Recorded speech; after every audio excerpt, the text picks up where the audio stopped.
সুপ্রিয় শিক্ষার্থী বন্ধুগণ, আজকে আমরা এশিয়া মহাদেশের কয়েকটি দেশ, রাজধানী এবং মুদ্রা নাম সম্পর্কে জেনে রাখবো।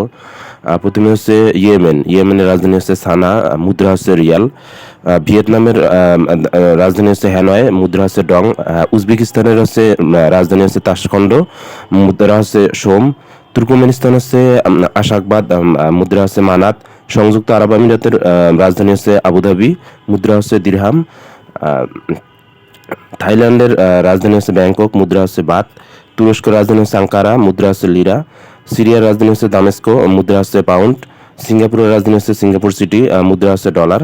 সৌদি আরবের রাজধানী হচ্ছে রিয়াদ, মুদ্রা হচ্ছে রিয়াল। কাতারের রাজধানী হচ্ছে দোহা, মুদ্রা হচ্ছে রিয়াল। ফিলিপাইনের রাজধানী হচ্ছে ম্যানিলা, মুদ্রা হচ্ছে পেসো। এবং ওমানের রাজধানী হচ্ছে মাস্কট, মুদ্রা হচ্ছে রিয়াল। ধন্যবাদ। 1 মার্চ হচ্ছে জাতীয় বীমা দিবস, 2 মার্চ হচ্ছে জাতীয় পতাকা দিবস, 6 মার্চ হচ্ছে জাতীয় পাট দিবস, 7 মার্চ হচ্ছে জাতীয় দিবস, 8 মার্চ হচ্ছে জাতীয় নারী দিবস, 13 মার্চ হচ্ছে বিশ্ব রোটারি দিবস, 15 মার্চ হচ্ছে বিশ্ব প্রতিবন্ধী দিবস, 17 মার্চ হচ্ছে জানা থাকলে বলুন, 22 মার্চ হচ্ছে বিশ্ব পানি দিবস, 23 মার্চ হচ্ছে বিশ্ব আবহাওয়া দিবস এবং 24 মার্চ হচ্ছে বিশ্ব যক্ষ্মা দিবস, 25 মার্চ হচ্ছে জাতীয় গণহত্যা দিবস এবং 26 মার্চ হচ্ছে মহান স্বাধীনতা দিবস। ধন্যবাদ।